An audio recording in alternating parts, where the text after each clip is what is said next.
Welcome everyone to Rubin Papier's Corona Update. I'm Aaron Rubin, joined with Alan Werba and Jason Papier.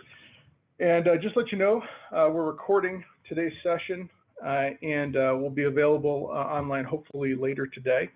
There will be questions. We're going to answer them at the end, and we'll be taking questions via the chat function on Zoom. So if you find a little chat window, go ahead, type in your questions, and we will get to them at the end. And as I said, once that recording comes online, we'll go ahead and send a link out to everybody. So it's been quite a couple of weeks, exciting and terrifying at the same time. And so we started getting a lot of questions from clients, calls, emails, and you know, if a handful of people start calling, we know that a lot of people have questions. And so today, our hope is to answer some of those questions that you might have, as well as maybe give some guidance on where to go in the future. So I will turn it over to Alan Werba. Thank you, Aaron. So I'm glad to have all of you on the line, and our goal today is hopefully that we'll share some thoughts, we'll give you some ideas of things that you might want to be doing and things that we're going to be doing for you. For those of you who have been clients for a long time, we've been serving clients for over 40 years. You probably, if you've been with us for a lot of that time period, you've been through periods of market volatility before, so it's not really a new experience. But definitely each cycle of market volatility has had its own unique set of characteristics, causes, and effects. If we think back, you know, we were working with clients back when we had Black Monday, during 2 Iraq wars, during the dot-com rise and fall, and then, of course, in the near collapse of the financial markets due to the subprime mortgage lending practices in 2008. So now we're here with COVID-19, or coronavirus, as it's more commonly known. And so let's start off with, you know, how do we get here, you know, right now with this period of market volatility where we are right now? And as you know, things have been unfolding fairly rapidly. It's really kind of, there was a beginning of news of this towards the end of last year and early this year, starting over in China. But I think in our end of the world, we were sort of poo-pooing it at that point in time. But then, you know, as time has progressed and we got into February, we've had an acceleration of things that are going on. And in early March, the rapid spread that's happened both in China, now in Italy, and now in many other places in the world. And as things started to get disrupted, and most recently where large events are being canceled, people are being told to work from home, it's starting to become very obvious why the market has reacted the last 3 weeks, because we're seeing that there's going to be a major disruption of business and tourism and any kind of business travel, and that this is going to show up in the profit and loss statements of corporations as we go forward this year. And the market tends to be ahead of those things and anticipating, and that's what we're seeing now. What we don't know is, you know, how far is the market going to react to this? Has the market already priced in all of the bad financial news that is expected, or is there still more to come? And nobody really knows the answer as we sit here today. But we do know that the market has, just since February 21st, the Dow is down 25%, the S&P is down 24%, and we also know that the GDP, the gross domestic product, not just in the U.S. but globally, has already started to show signs of dropping, and it's going to accelerate. There's no doubt about that with all of the things that are being canceled, postponed, and put off. And so that's the drop in the GDP is leading to a possible, or I would say likely, recession that we're going to go into. What we don't know is how long, how deep it will be. There's definitely a drop in consumer spending and correspondingly a drop in interest rates. So those are the knowns, but there's still a lot of unknown that lies ahead. And so I'm gonna, at this point, I'm gonna turn it over, I think, to Aaron, because Aaron wants to kind of put some of this in historic perspective, talk about the way investors typically act during periods like this. And as we get further into it, we'll come back and we'll give you some action items for you and for us. Aaron? Yeah, thank you. So,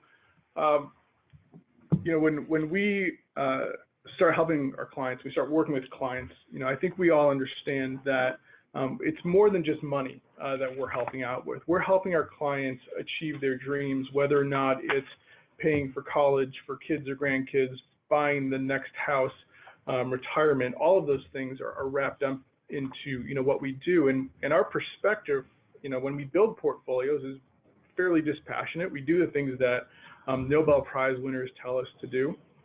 But in the end, just portfolio management is not investing. Investing is getting from point A to point B. And so as a result, investing is emotional because it's all of those things that we feel and how it impacts our lives. And so because it's an emotional experience, we end up having emotional decisions take over. So for those average investors who invest in the market, what happens is they dramatically underperform their benchmarks because of that fear that kicks in times like these. And so they'll bail on the market, they'll try to time it, you know, to negative effect. And so, you know, what we try to do is help our clients overcome that, and so that they make better decisions. And I think when we take a look at, you know, what's going on now, there are opportunities out there, you know, for investors, you know, who are waiting. So I'm going to turn it over to Jason here to talk more about those opportunities. Yeah, thanks, Aaron. You're right, there are opportunities. Some friends and family have said to me recently, you must be getting slammed right now with people worried about the markets. A lot of calls, a lot of concern. And actually, the questions I'm starting to get now are, you know, the market's dropped substantially. Is now a good time to start buying stocks? As the quote says, buy when other people are fearful. I think many of the reasons our clients are able to keep the market in perspective, just for what Alan said, they've been with us a long time. We've gone through the dot-com bust, 9/11, 2008. They've seen the market drop and they've seen the panic. And I think the important thing we did was to make sure that their asset allocation was appropriate and make sure they had the right amount in stocks and the right amount in bonds. During those times, we mitigated the losses. And when the market was down and bonds were up, we rebalanced. You know, rebalancing, just as a refresher, rebalancing is the discipline of selling assets that have gone up the most in value and buying those that have gone down the most in value. And so in doing so, we're essentially selling high and buying low. So when clients ask if there are good buying opportunities, frankly, the answer is yes. The market's 30% cheaper than it was in February, and we can take advantage of that by rebalancing. Now, to be clear, and as Alan pointed out, we're not predicting a bottom or, you know, when it's going to bottom. It may go lower. And if it does, it would present opportunities to rebalance again. So in other words, you know, when we rebalance, we're buying stocks when they're cheap. And if it gets cheaper, we'll buy more stocks.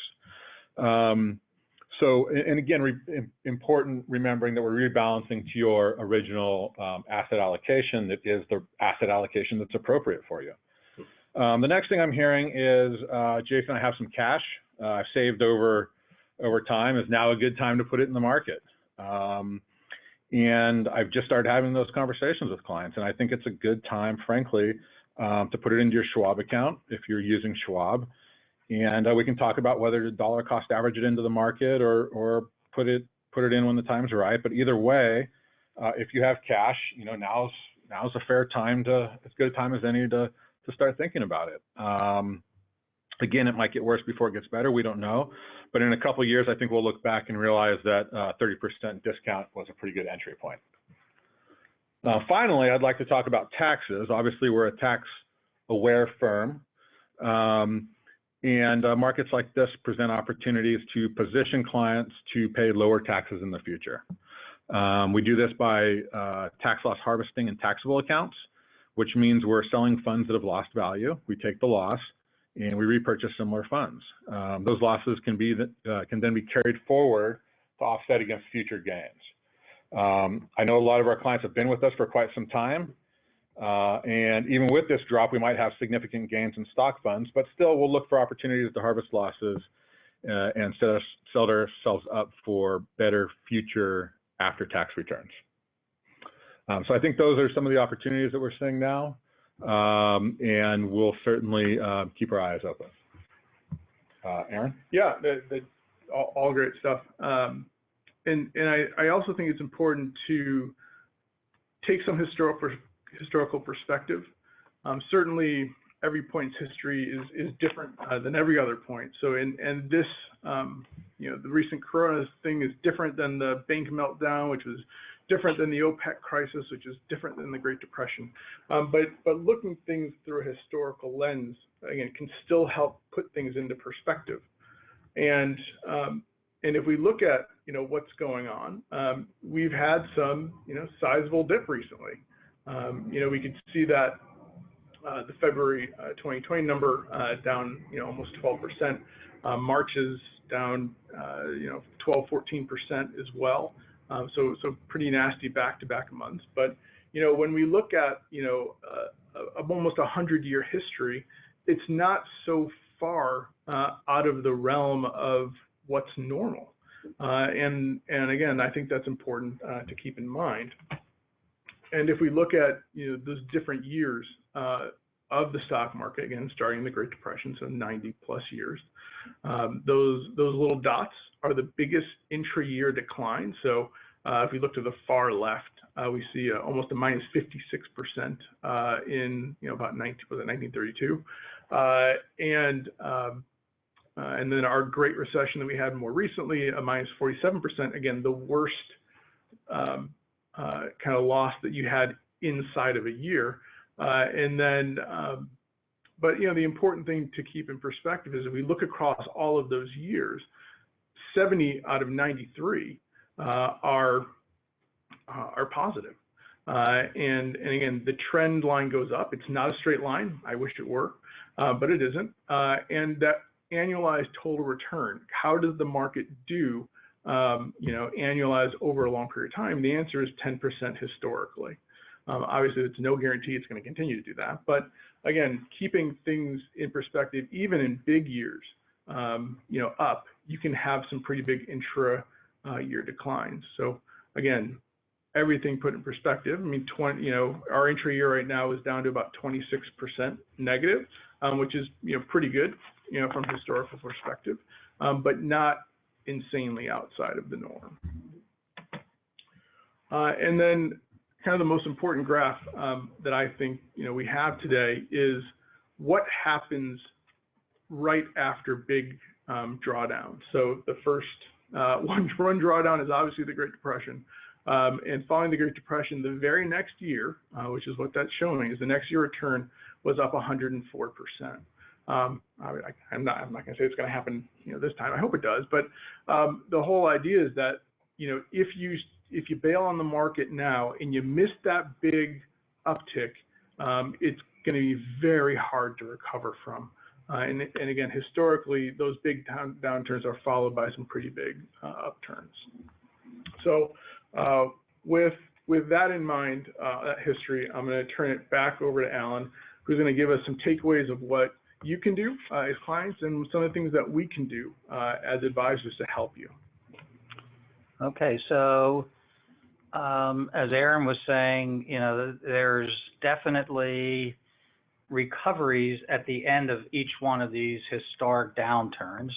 And the difficulty is you can't exactly tell always when you're at the bottom and it's time to get back in. So we believe it's not a good strategy to pull your money out either permanently. If you pull it out permanently, then obviously our fallback that we've already experienced, you're kind of locking that in. or to try to time it, because the downs and the ups can happen so quickly that it becomes very difficult exercise to try to do that. So our belief is that more often than not, if you're trying to react to this, you're going to hurt yourself more often than you're going to help yourself. If possible, if you can avoid taking any large distributions, which will necessitate doing sales in your account at a time when the markets are off from the peaks we had just a few months of about a month ago, that would be good if you can. Obviously, that's not always the case that you're able to, but if you're able to do that, that's a good strategy. I've even had a few clients that have called and said they'd like to suspend taking their monthly distributions because they've got plenty of cash reserve and they don't see a need to continue it while we're in this downward cycle, and that they can hold off until later when we're moving back into an upward cycle. If you've been waiting to put money in, I've had 3 clients this week that have said, I'm not trying to time the market. I don't know if it's at the bottom, but I'm going to add significantly to the account because I've got this money that's been sitting there, and I think it's a great time to put it in. We do believe that you should expect more volatility. We don't think that the volatility is about to end. How long it's going to go on is anybody's guess. But I think one of the things that you can do, quite honestly, if you're watching closely financial news or on social media, it'll just drive you crazy because everybody, it's just feels like a panic is going on. So our belief, the best way to stay calm, quite honestly, is to try as much as possible to see if you can ignore some of that, turn it off, put on some nice music, read a good book, and try to stay away from that because it'll just make you more emotional about it. Nobody can control the market. Jason talked about that rebalancing should help somewhat, and we'll be obviously doing that diligently as we always do. And certainly another takeaway for you is we know that this is a time that tests your emotional strength when it comes to your finances. That's what we're here for. If you feel like you need a review of your situation, if you need to get a specific question answered, if you want to talk about how your cash flows are doing, that's why we're here. Please call us. We'll try to get you in quickly. We can do it either or do it on the phone, whichever suits your situation, and we'll try to work with you to give you whatever information you need that deals specifically with your situation. So those are things that you should be thinking about and potentially doing. What are we going to be doing during this time? Well, Jason talked already about tax loss harvesting. So this year, I mean, we've done this always in the past, not just on big cycles, but whenever there's been a downturn, we've always tried to pay attention to what's going on in our clients' accounts, who's sitting on losses that we could harvest and give them as I call it, a tax asset, loss carryovers, that way when the market turns up and the mutual funds are paying out capital gain distributions, you can avoid paying tax on those for a period of time because of the losses that we harvest.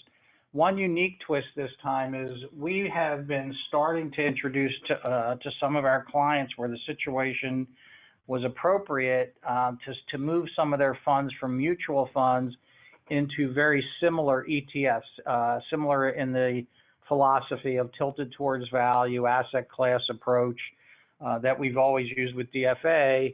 There's now some ETFs that have virtually an identical set of values, but in the ETF product versus the mutual fund solution, you don't have to have your capital gain distributions distributed at the end of the year by the ETF the way that the mutual fund does. So we've been trying when the situation is right to migrate people over, and if there ends up being a lot of tax loss harvesting, we'll probably be talking with you about the virtues and the ups and the downs of moving from the mutual fund solution over to the ETF solution. So this will keep us very busy for the rest of this year, but we're looking forward to helping you in that way.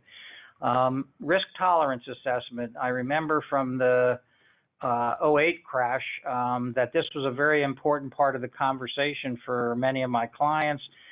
They wanted to review, am I at the appropriate risk? Because everybody starts to question when this happens, should I have done this? Was it smart? What did it really fit me? So we did a lot of reanalyzing that for clients to take a look at it. In most cases, the clients decided just to leave things the way they were. Sometimes they changed the risk tolerance. But that's, again, something that we'll definitely be here helping with as clients want to do those types of reviews. Cash flow, sustainability, that's a very, very important thing to follow. We tend to do that every time we do client reviews. We try to take a look at, for clients who are taking cash flows regularly from their account, have we gotten to a point where, because of market decline, that potentially the distribution rate is getting to an unhealthily high amount? And should we try to see what we can do to maybe pull back a little bit? Or maybe we'll find out that even with the drop, that it's still in a safe zone. But looking at that is really an important thing for our clients. We try to do that on a regular basis, but definitely during a period of volatility like this, that's something we may want to look at. And then the rebalancing that we do is sort of an automatic process. It's set up very systematically. It will continue during this process. So I'm not sure. I know each of us does it slightly differently, but I know that I've got mine set up where everybody's on a rotation, and once each 3 months, we take a look at your account, and either we do no trades or we do some, and that will definitely be continuing during this process. So these are the specific things that we will definitely be working on, and that will be here for you. And we look forward to sitting with you individually. For each of you that feels a need to do maybe an extra review, that's what we're here for. Yep, absolutely. And I wanted to leave the presentation part, and then we'll get to Q&A. Everyone with a quote from the Roman philosopher Seneca, who said that luck is what happens when preparation meets opportunity. And Alan did speak a lot about preparation, and all the preparation we've done before this point and what we're going to do after this point. And Jason talked to a lot of that opportunity. And I think that as a firm, I think we marry those two at a pretty high level. And when you do that, I think we tend to get a little bit luckier in some sense.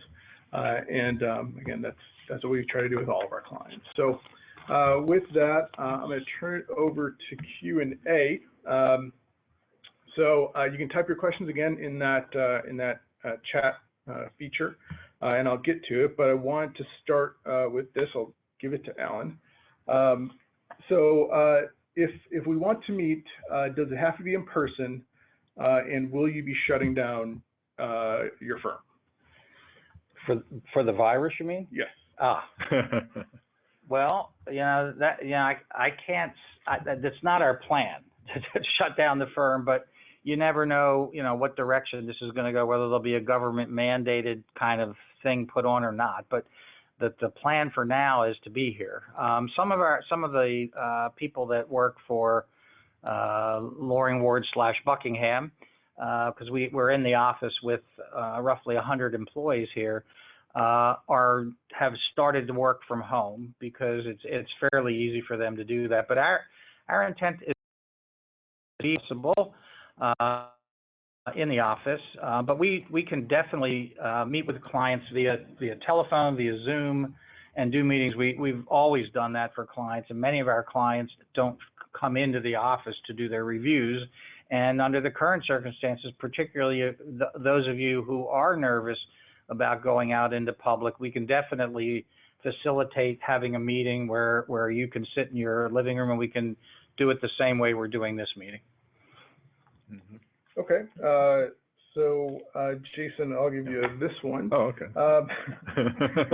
I wanted to jump on that last one. Okay. Well, one thing I want to say, one more thing I want to say is that, we are government regulated, and they make sure that there are disaster protocols in place so that we can work remotely if we need to, and that everyone's information is safe and accessible. So anyway, go ahead. Yeah.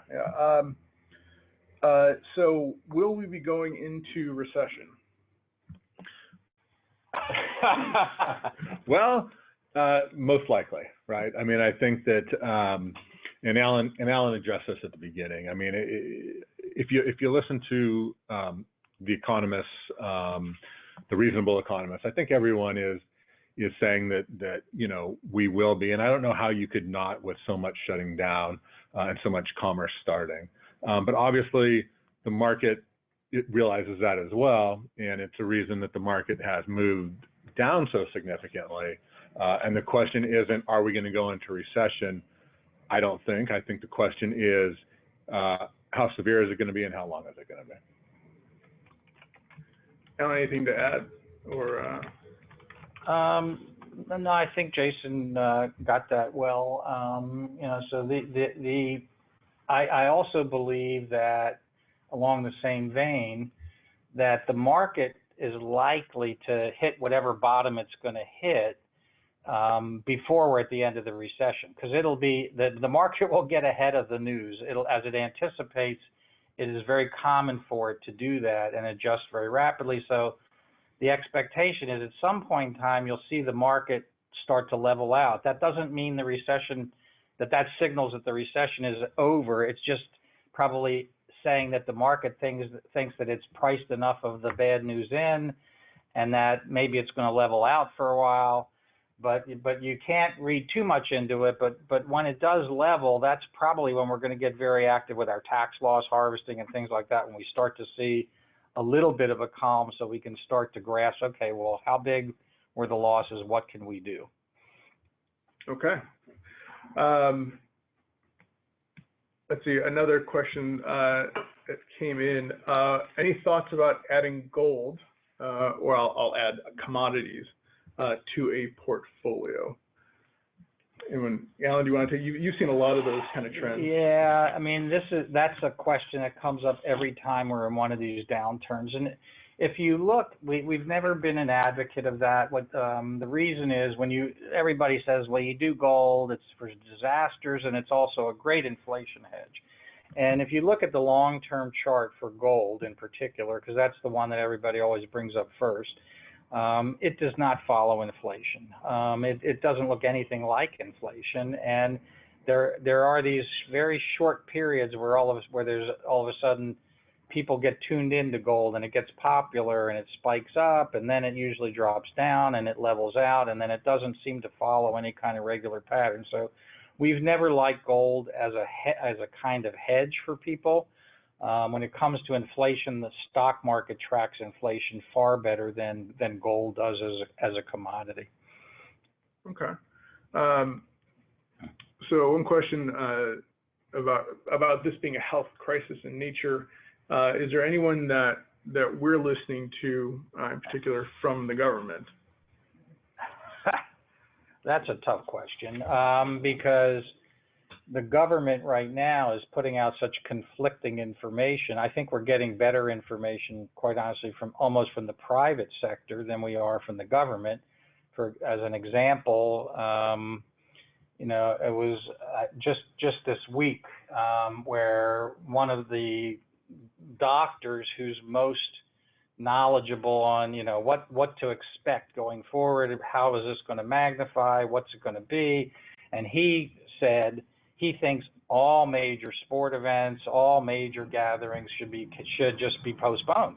And the next day, the NBA suspended the rest of their season, the NHL did, the PGA has joined them, baseball has delayed the start of the season.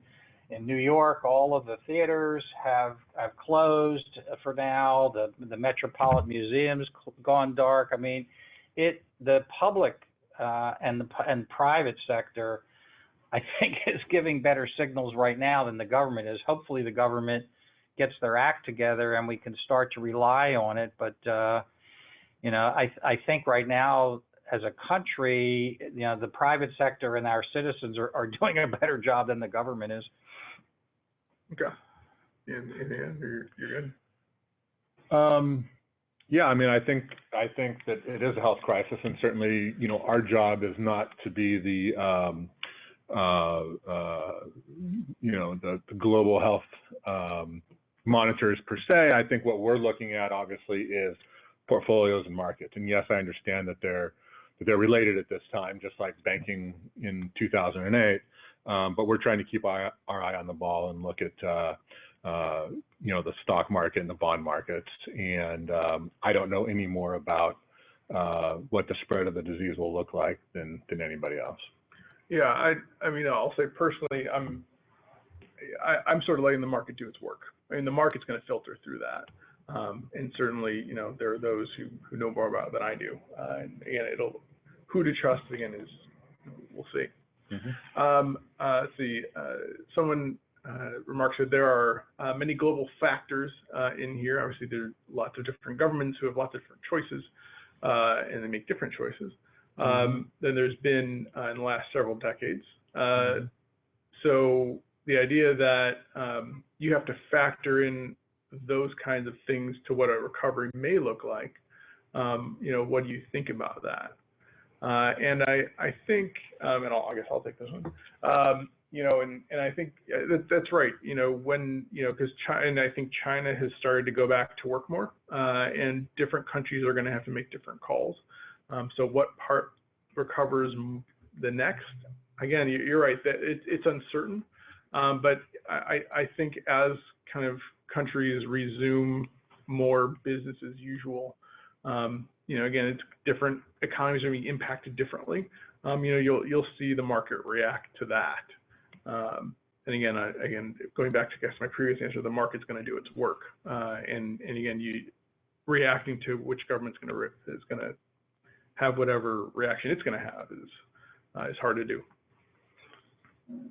Yeah, the only thing I would say to that is that I don't think that that we're really more global today than we were in the past. I think we're more connected with social media and everything. I think a lot of events in the past have been global economic events, but the speed at which it's communicated has not been as rapid. Now it's instantaneous.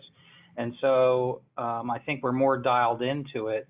I do think that this it's not going to be felt evenly throughout the world. I think different countries like China had this first. But at the end of the day, I'm not sure if it's going to end up being more devastating to them or it's going to end up being more devastating here in the United States. That's hard to say. But I'm hoping that we're answering that question because that's kind of what I'm reading into the question. Sure. Any major failures that you expect a la Lehman Brothers? And someone asked specifically about Boeing, who's had a number of problems before this crisis. Any big things that you may be able to look in your crystal ball about?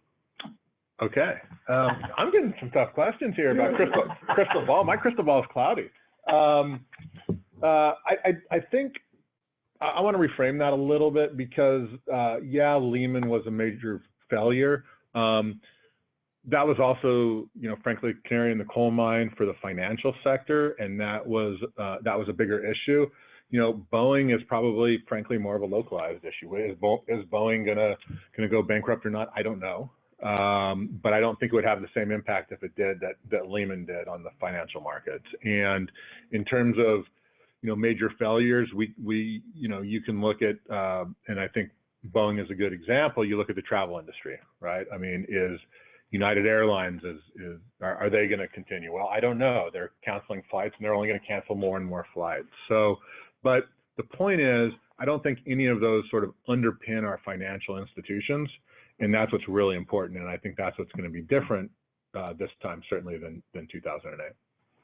Yeah, and I think in past financial downturns like this, that it's been fairly common where companies in particular, where there was a lot of debt being carried by the company and they really, really needed their cash flows to remain very steady in order to maintain their business, there was a lot of industry consolidation. So a lot of in the airline industry, a lot of the names disappeared, but the equipment just moved over to a different company and the planes kept flying. So if there is, that downturn that could very well happen, because that's an industry where there is a lot of debt being carried by these companies, you could see another big consolidation in the airline business if this thing turns really nasty.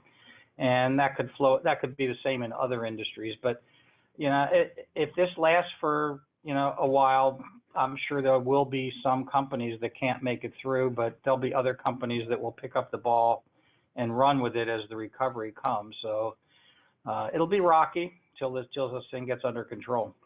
Yeah, and the way I look at it is that, you know, recessions and to a certain extent downturns can be good because it shows who are the weaker ones on the market, who maybe they're skating by on reputation, or they're not looking as good. But again, when that downturn comes, they're kind of exposed. And if Boeing files Chapter 11, or I don't think they do Chapter 7, but if they end up going away, as Alan said, you know, there's someone willing to buy those assets. There's someone, you know, I'm not, you know, as concerned about it, but it's a good question. Another one, other than the recent concerns about the coronavirus, any issues with other stock fundamentals? So think of, you know, overvalued. Are things overvalued, or were things overvalued? And any thoughts on, you know, market fundamentals aside from the virus? Well, you know, frankly, the economy was strong. And I think that the markets were, again, looking ahead and being appropriate. There are lots of measures of value out there, and I don't know that anyone's done a fantastic job, frankly, over history of determining whether something is overvalued or undervalued. But from where I'm sitting with where interest rates were, things seemed fair, and I think the market is just reacting to the fact that it's looking ahead and earnings are going to get hit, and the economy is going to go down. And when it becomes settled down a little bit, and the market can look ahead, and everyone else maybe can't, but the market's looking ahead that things are going to pick up a little bit, the market will go up. And as Alan said, the market will go up before the economy, and quite frankly, I feel probably before people emotionally feel that things are getting better, right? So I don't see any fundamental issue, and I think the issue really is the hit to earnings and the economy from the coronavirus. Okay. Any other strategies to take advantage of volatility? I think you mentioned rebalancing, and I think that's a great strategy. Mm-hmm. I think, you know, we've all experienced clients who have been able to add some money now, which again is another thing you use to take advantage. I think, you know, if you have, I mean, there's not a lot of people left in the country with a taxable estate right now. You have to, if you're married, it's over $22 million. But if you were thinking about doing like a tradable lead trust or a grant or retain annuity trust or some more complex stuff that involved interest rates, you could really, you know, do really well right now with the low interest rate environment. And then there's always refinancing. If mortgage rates do sink, and they may be sinking significantly, hop on that refinance because it might be a really good time for it. Mm-hmm. So I asked, you know, with all the volatility and everyone kind of panicking, why can't you just shut down Wall Street? Just close it down. Well, I think that would really destroy everybody's faith in the financial markets, because Wall Street's supposed to represent, you know, publicly traded stocks with lots of liquidity, and for better or worse, every day it's saying what the value is. And so they do have these daily triggers that they put in to try to calm it down on days that are particularly heavy. If I'm not mistaken, I think yesterday it triggered twice, I think during the day, where if the market moves more than 5% within intraday, they shut it down for, I think it's 15 minutes. I think that happened twice yesterday. It didn't really calm it down, but that's about all they're going to do, because Wall Street, one of the underpinnings is it was like it back in 1929. I think the thing that really accelerated the panic is when the banks closed. When the bank said, you can't get your money, that's when the panic really hit the wall. So I don't think that's a strategy that you could follow. I think Wall Street, for better or worse, needs to stay open and just have faith that this will work out the way other things do. We just don't know how quickly. But on the other side of this, there will be a recovery and things will get back to normal at some point in time. So the oil market, there's a big fight between Saudi Arabia and Russia, and I think last time I checked, oil was 30 some odd dollars a barrel. I don't know if it's sunk further. And does oil reflect expectations of financial outlooks? Well, certainly in normal times when the economy is slowing down, oftentimes we see oil prices go down, not all the time. But I think now they're getting hit with that double whammy. Yes, we're expecting, a slowdown in the economy, but really a lot of it, oil is not a free market, right? With OPEC, they can turn on or turn off the spigot and really affect the price of oil. And right now, as you mentioned, with the fight between Saudi Arabia and Russia, and Saudi Arabia turning on the spigot, I don't know that we can say this $30 a barrel oil is leading to any expectation for the financial outlook. I think it has more to do with global politics than anything. Yeah, I agree totally with what Jason said. But what I would add to that is, by having this price war with them trying to drive prices down, at least from the Saudi side, that should be helpful to the economy, because lower oil prices ripples through many markets. With that's the kind of the thing that moves most of the world's transportation, and so that should be a little bit of a help as we go through this crisis, because at least one of the costs for companies as their revenues drop, that this will be one of their costs that should go down a little bit. So it's probably, from our perspective, it's probably a good time for them to have this price war. All right. Mm-hmm. So current situation aside, obviously COVID, has wreaked havoc on the markets. Were we due for a market correction anyway? 11-year bull run, it had to happen at some point. Was it just time? You're looking at me.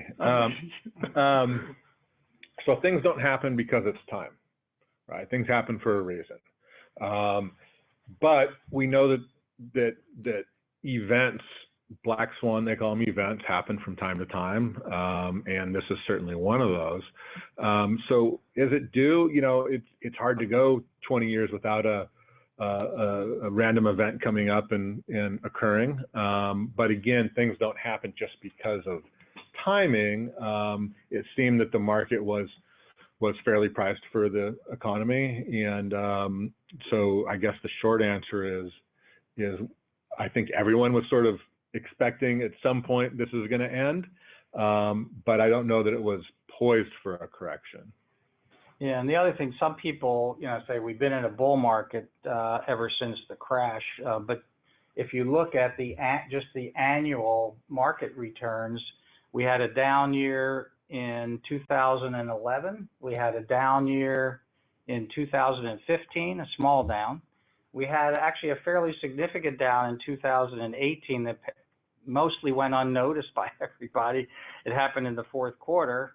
And so of the last 10 years that have been since the correction, there have been 4 down years out of 10. That's pretty normal.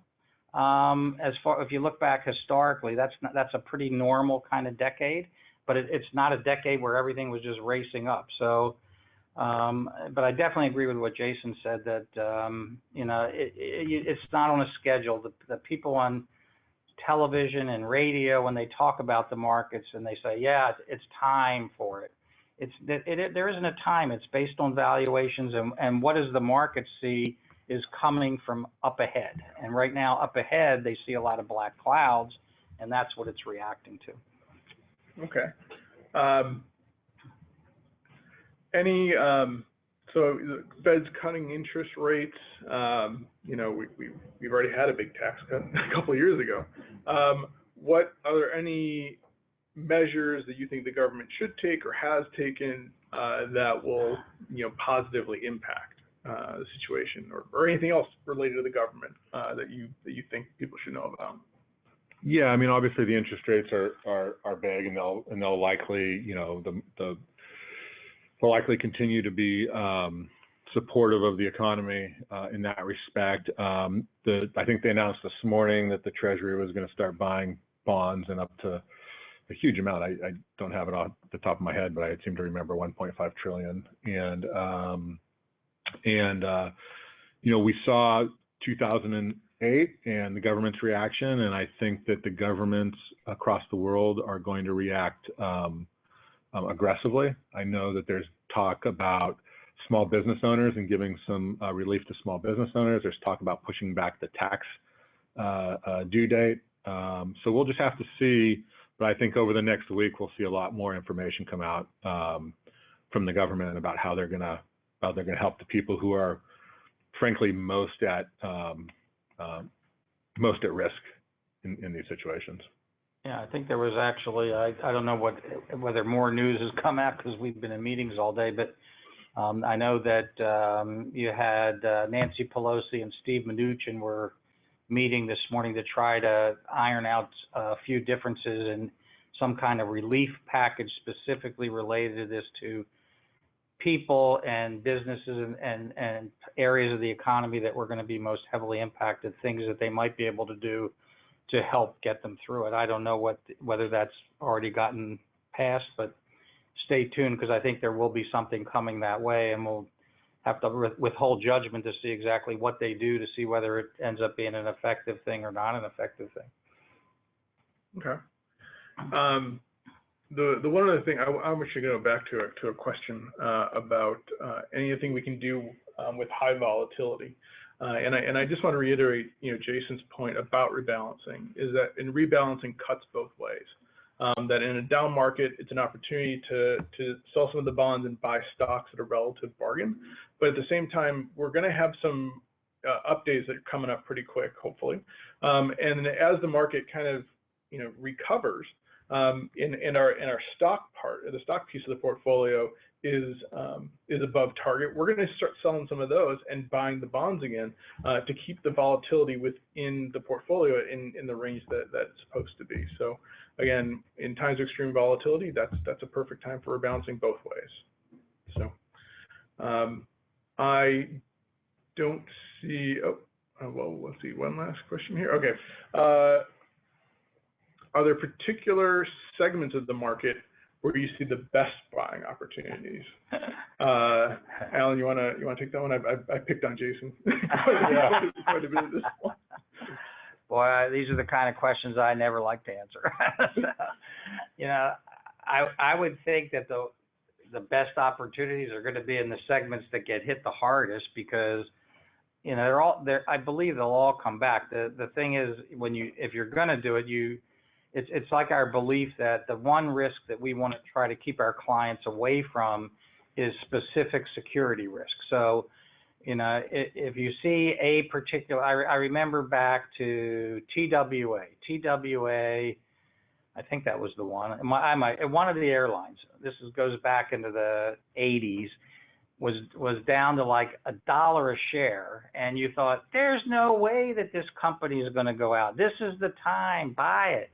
And like 2 days later, it went belly up. So it's hard to say. But if you're looking at a segment, so let's say the airline segment. I'm not a big believer, by the way, in buying segments. But if you were, you would want to buy the whole segment, because that's a segment, as I said earlier, that has a possibility as it comes through this that they're going to go through another consolidation. So some of those airlines are going to go away if that happens, but the airline industry is not going to go away. The equipment's there. Somebody's going to run that equipment.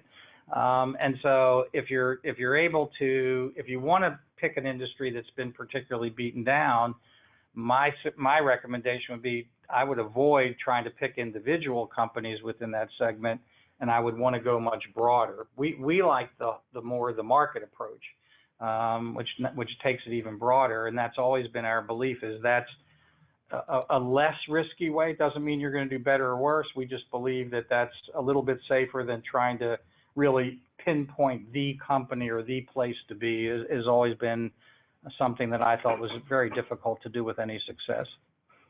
I'd also like to add, I'd also like to add that with rebalancing, it's not just stocks and bonds, right? So certain areas, when people talk about the market, they might be looking at the S&P 500, they might be looking at the Dow. we've got small caps, we've got international small caps. They all move differently. And real estate. And real estate, thank you, and emerging markets. And so they all move differently. And when we rebalance, it's not just between stocks and bonds, but it can be rebalancing between those areas. So if one area gets hit harder, then we would be buying more of that. So just kind of getting back to the idea of rebalancing and naturally buying things when they're down more than other areas. Yeah, no, I think it's a great point, using that rebalancing process to its full advantage. So yeah, that's great. So we're getting close to the end, and we've also run out of questions consequently. So, but what's really important is that if anyone, as Alan said kind of during that presentation, if anyone's feeling, hey, you know, I want to talk to you know, either any one of us really about what's going on because you're feeling nervous or whatever it is, you know, we're here to help, you know, and it's really, you know, important that we make you feel, you know, more comfortable. And then to reiterate, we are going to put this on our YouTube channel. Hopefully in the next, you know, few hours, we're going to compliance review it because we have to do that. But as soon as we can, we're going to put it up. We're going to send out a link like we did a notification from the meeting. And if you know of someone out there, you know, who you think could use this kind of presentation, feel free to share it. You know, and you know, we're happy to help, you know, whoever, whenever. So again, thank you all for your time. Any closing remarks? And well, I just want to say to those of you who are posting your thanks to us, it's a pleasure. You know, we felt that this was a very necessary thing to do because of how severe it seems to be and panicky people are getting. Although I have to say, I've been very proud of our clients because I don't feel like there's a panic amongst our clients. So I feel like our relationship has been good for both of us, that we're helping you to learn to be a very disciplined, not a nervous kind of investor. And so we really appreciate you thanking us for doing this, and it's definitely our pleasure. Yep. Yeah, and someone just asked, can you view the recorded version? Yes, as soon as we post it to YouTube, we'll be sure to send that link out so you can see it whenever you want. Great. All right. Well, thank you very much, everyone.